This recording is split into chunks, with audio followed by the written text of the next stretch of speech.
Hi, I'm Frances Proctor, otherwise known as Angel Eyes Online. Welcome to this first installment of Xara Plus Filter Forge.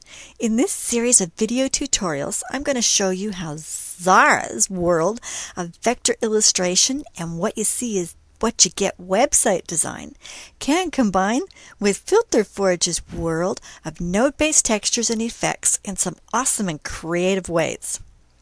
As these videos are being aimed at users of both Xara and Filter Forge, today I'm going to start off with this simple project and cover the basics of both programs. I will be covering more features of both Xara and Filter Forge as the series progresses. But for now, are you ready to add a little bling to your designs? Let's get started. Okay, so before we begin, you will need to be sure that you have both a Xara program and the Filter Forge program installed on your computer. You can download Filter Forge from their website at filterforge.com, and Xara, of course, can be downloaded from Xara.com. Both programs have excellent 30-day trials that give you access to the full product for 30 days with only a time limitation. So you've got lots of time to explore and enjoy the combination of Xara and Filter Forge. Now, once you have Filter Forge installed on your computer, you will need to manually point Xara to the Filter Forge installation. Now, to do that is very simple. The first thing you want to do is to go into the options. There are generally more than one way to do that, but I'm going to show you the basic Utilities menu, Options, and it brings up the Options dialog. And what you want is the Effects and Plugins tab. As you can see, I've already got it showing up here. Click the Setup button, and this dialog box will pop up, which will enable us to look for the Filter Forge installation and point Xara to it. And it's also a good idea to make sure you have Enable Host-Specific Plugins checked. So we'll click the Add Folder button, and we will quickly go through this to where I have Filter Forge 3 installed down here. I'm going to expand this, and what we're looking for is this plugin folder. We want to click that, click OK, and click OK here again. One last click OK, and that's it. We're ready to start. So now we're going to start with our bling effect. And the first thing we need to do is to add some text. Now the font I'm going to be using is called Vivian. Although you can use pretty much any font you want. I do recommend for this particular effect a kind of a bolder font though, as it will make the effect show up much better. So I'm going to draw a text box, and we want to make it nice and big. I'm using it at 72 points. And let's type in our word bling. Let's spell it right. And now I am going to highlight and select the whole word, and I'm going to adjust the tracking here. Actually, it's already adjusted from the last time I played with this. But you will need to make sure the tracking is adjusted a little bit more. We want to have a bit of space in between the letters. And I'll click off of that. Select this with the selector tool. Now the next thing I'm going to need to do is to convert this to editable shapes. Basically, this converts it all to vector paths. Now to do this, again, there are usually more than one way. There's more than one way to do almost anything in Xara. We'll go to the Arrange menu, and I'm going to go down here, Convert to Editable Shapes. Oh, there is a keyboard shortcut of Shift plus Control S. And now I have a group of vector shapes. And we're going to ungroup this now so that we can work with it a little bit more. And to do that, I'm going to use the keyboard shortcut Control U, and I'm going to do this twice. Now I have 5 separate vector shapes, one for each letter. I'm going to click off of it, and I'm going to select just the I. And I'm going to go back into our Arrange menu, and this time I'm going to select Break Shapes. Now this has broken the I down now, so we've got 2 separate shapes. We're going to select the dot now, and I'm actually going to delete that. We're going to put that dot back in later as a nice fancy diamond. Now I'm going to marquee select all of this and group it again. Control G. And now we're ready to start looking at our first Filter Forge effect. So we'll click on the Live Effect tool, select New, and we'll go down to the list, and you can see Filter Forge now showing on my list of effects. We'll click Filter Forge 3,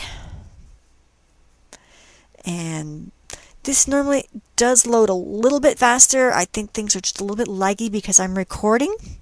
And now you will see that it is coming up, and the effect that we're going to be using today is called Plaster Wrap.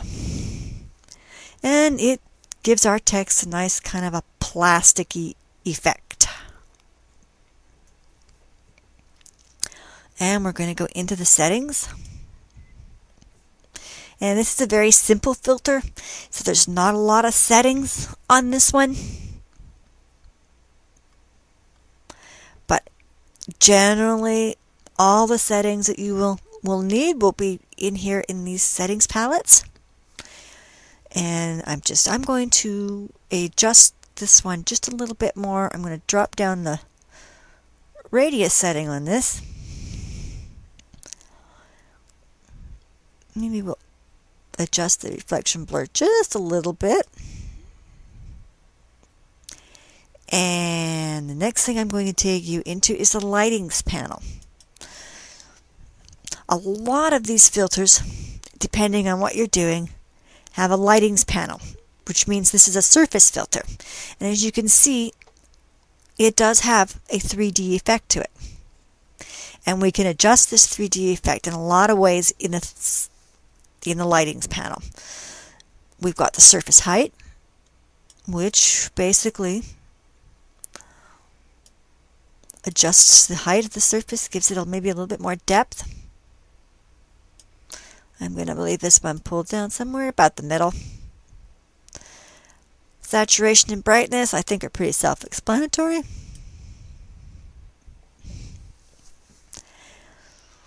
And we've got a list of environments that work with this wonderful HDR lighting here. This reflective ball in here can be clicked, and you can click it and drag it and manipulate this in a lot of ways. And it just basically adjusts how the light is reflecting off of the surface. And it comes with all of these different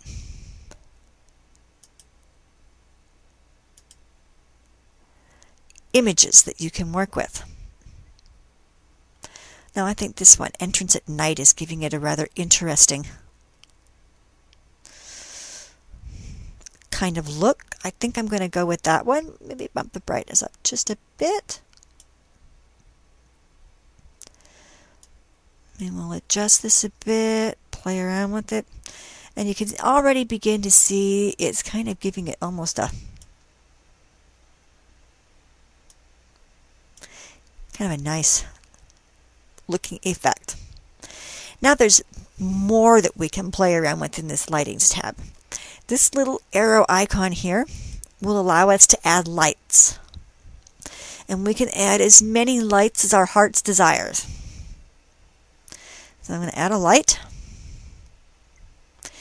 And when we do that, we can move this light around, which also adjusts the extra lighting effect on here. Bring in more lighting down here. We've got drop downs too to adjust the size of our light and how it affects the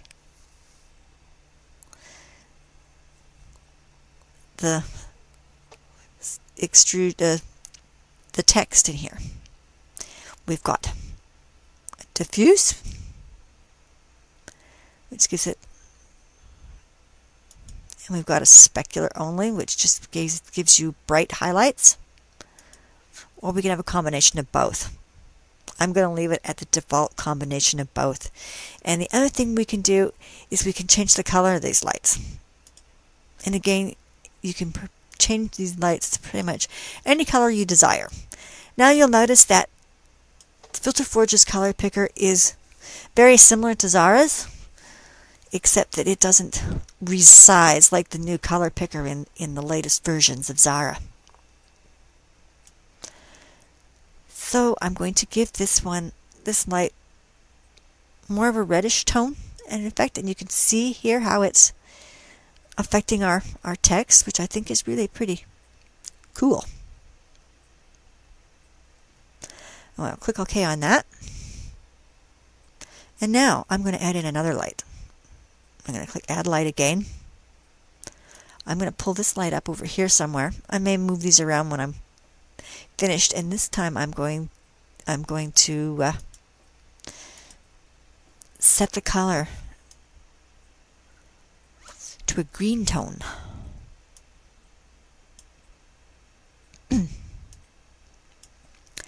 And I'm going to play around with this green tone until I get one I like, and now we click OK. And you can see we're getting almost an iridescent effect here, which I think is kind of cool. And again, we can move this around.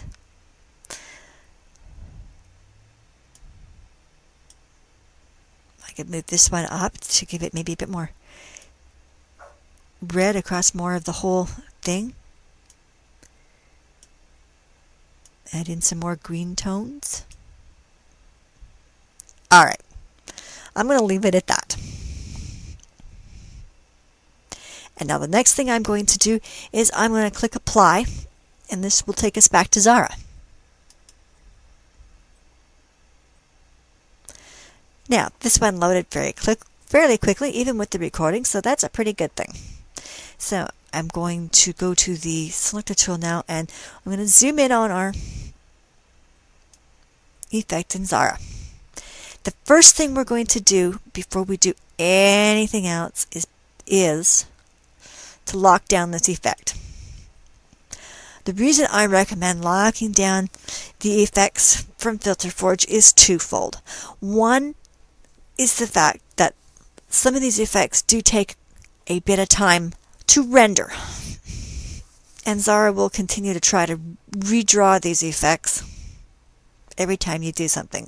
And the other reason I'm going to suggest this is that I have had errors in the past when they're not locked down. So we'll lock it down, and now we can pretty much do anything we please to this without any problems. So now the next thing we're going to do is we're going to work on that diamond. So to do that, I'm going to go here to the Quick Shape tool and select the starred shape, and I'm going to make sure that the star isn't selected. We want just a polygon, and I'm going to go to this drop down list, and I'm going to give it about 8 sides.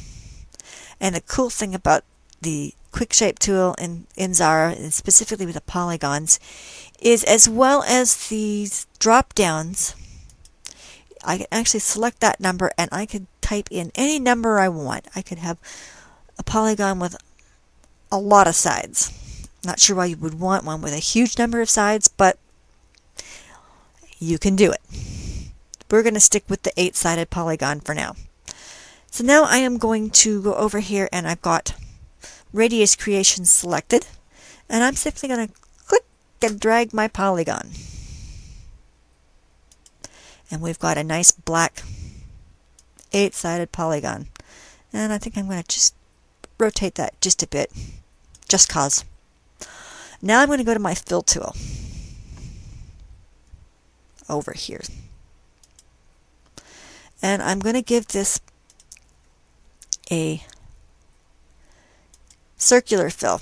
Now, because we're using a diamond, I'm going to leave it as black and white. You can create, with the filter I'm going to use to create the gemstones, you can pretty much create any kind of gemstone you wish, just simply by changing the colors here in Xara. I'm going to pull this out just a little bit. And the next thing I'm going to do is, you'll see this arrow icon up here. A lot of Xara's tools have these air icons, and it brings up a profile slider box. And this will allow you to fine-tune whatever you're doing in Xara. In this case, we're fine-tuning the way the fill displays. So I'm going to pull this down and maybe adjust that one out. And you can see how it's adjusting how the edge of the fill tool, the edge of the circular fill, displays. I can zoom in really close here, and as I pull the slider over, you can see that makes that bigger, and this one actually sharpens the edge of the circular fill. Whoops, didn't mean to click there. Alright, I'm going to leave that, I think, at this, and now I'm going to pull this out just a little bit further. We want to have the dark edges showing, but we want most of this to be white. So now the next thing I'm going to do is I'm going to bring this down here, and I'm going to resize it now, and I'm going to put it here as the dot of the eye. Maybe I'll just rotate this just a bit more. Alright, this is looking pretty good. So now we're going to go back to our Live Effect tool and back to Filter Forge. New Filter Forge.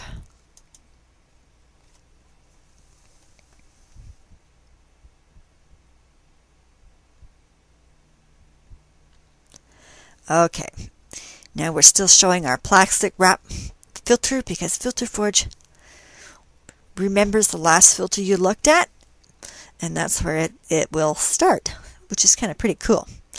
So the filter we're going to be using to do our diamond is down here. I've got it listed down here under my filters, because yes, this is a filter that I created.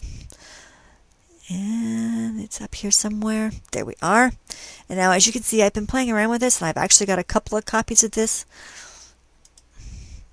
But this is the one I'm going to create. And you can see already, automatically, I've got a pretty awesome looking stone. I can zoom in this preview so we can see it a little better. And what we're going to do is we're going to go over here to the... You can see I've got several presets here. All the filters have a number of presets. I'm going to go to the settings and just show you how the settings work for the gemstones filter. Basically, I've got settings here for the contrast.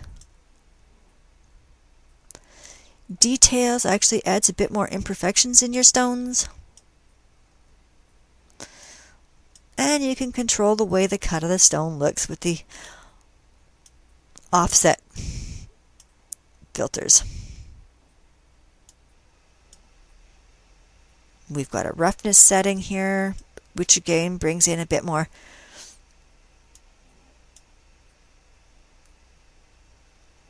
stuff to our stone, and the shape size also kind of controls the cut.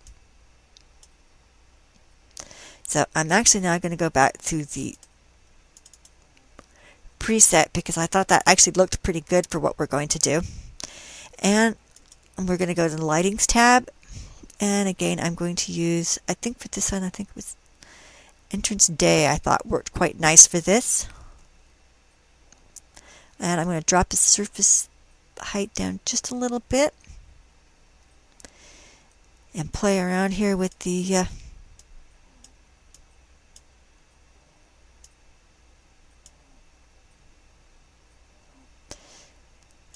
drop the brightness down a little bit more.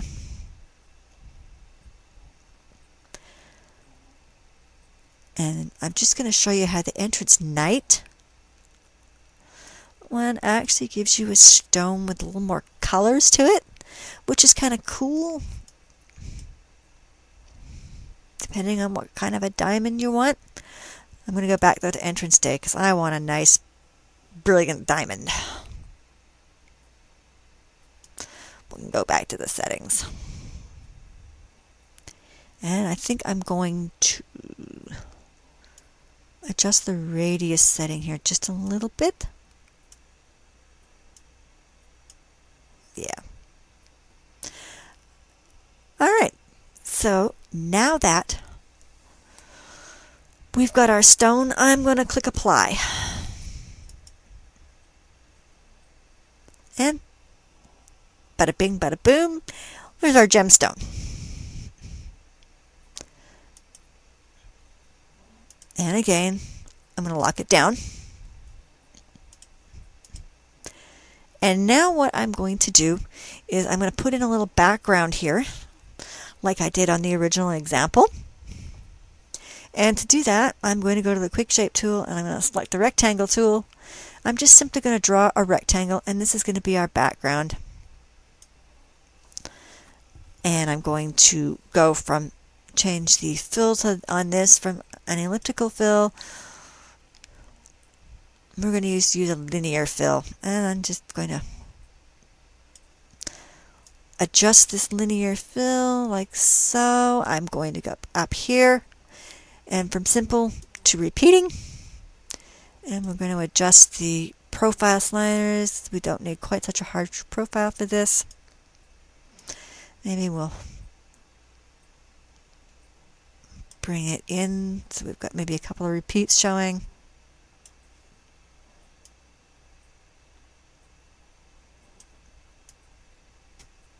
Get it, play around with the profile and adjust it a little bit till we've got something like this. Now, I don't want this to be black and white. We want to show up our bling with a neat fill. So I'm going to click the handle on this end, and I'm going to turn this one into maybe a blue. That's a little bright. I'm going to bring up Xara's color editor, and as you can see how big I've got it set. This is one of my favorite new features in the newer versions of Xara, is to be able to pull this up and have a nice big screen. And normally when you resize it, it resizes a lot smoother. I think it's just, again, because of recording while I'm doing this. So I'm going to adjust the blue here in this, and it's adjusting the blue. You can see it adjusting it dynamically there. So now I'm going to click the other end of this, and the black one, I'm going to bring this all the way over to a more purpley color. And I'm going to bring it up and over. We want to make this kind of,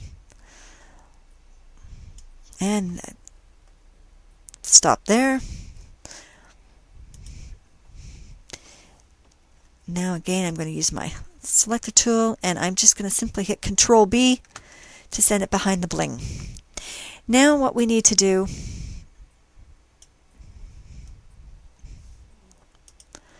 is to select the bling and the diamond. I'm just going to do that by marquee selecting them all. I'm going to hit my shadow tool button, and we're going to add a wall shadow or a drop shadow. Xara calls it a wall shadow. And again, we've got interactive controls. I can deepen this. So we've got a darker shadow. We can bring it up to the other side of this. Move it all around whichever way we like. We can adjust the blur, give it more, give it less. I'm going to leave it at about there for now. That's not bad. Now, I've got one final thing that I am going to do to add to this effect. After all, this is a diamond. We need to see some light glinting off of this. So I'm going to quickly create a little glint of light, a little sparkle. So to do that, we're going to go back to our quick shape tool, and again I'm going to click the star one, and this time we are going to create a star. Now I'm just going to pull this over here, and I'm going to work on the pasteboard so it's easier for you to see what I'm doing. And the first order of business will be to hold down the control key and to create a star. Now I don't want that many sides, so I'm going to quickly go down to maybe a 5-point star. And I'm going to hold the control key to constrain this. And I am going to pull the edges inward to give our star a more, pull it right in like that. Now we want a flat fill on this star, and we want it white, like so. Okay, that's part one of this glint of light. I'm going to go back here. I'm going to select the ellipse tool, and I'm going to hold down the control key, and I'm going to draw a circle. Now this circle I'm going to give some transparency to. I'm going to click the little wine glass icon down there, which brings up our transparency tool. Again, I'm going to give this a circular transparency, and I am going to adjust this a little bit. And I'm going to zoom in so that you can see this better. I'm going to double click anywhere along this line. And now this has given us an extra transparency point. I can make it brighter, or I can adjust this to have a lower transparency. And I can pull this transparency point anywhere along the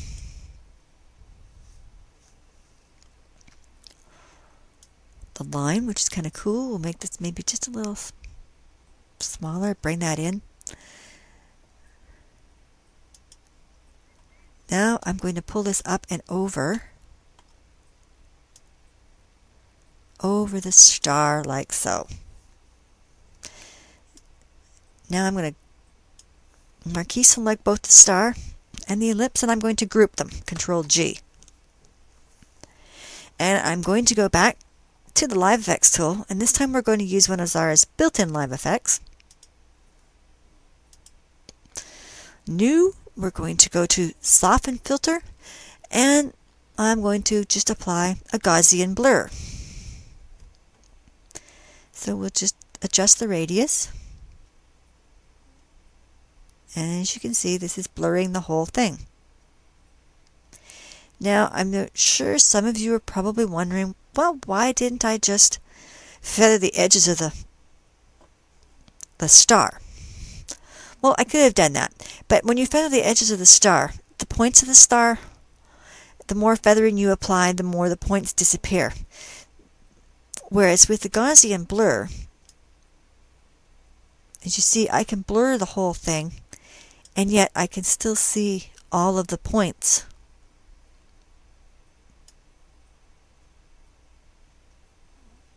So we're going to bring this back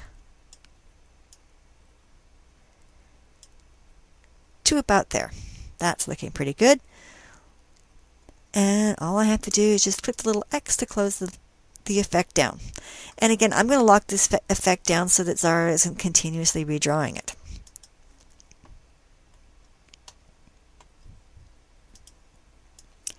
We're going to bring it over here.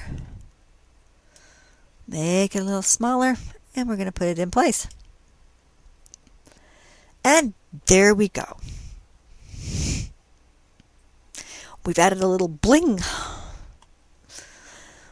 and learned a few things. I hope you enjoyed watching.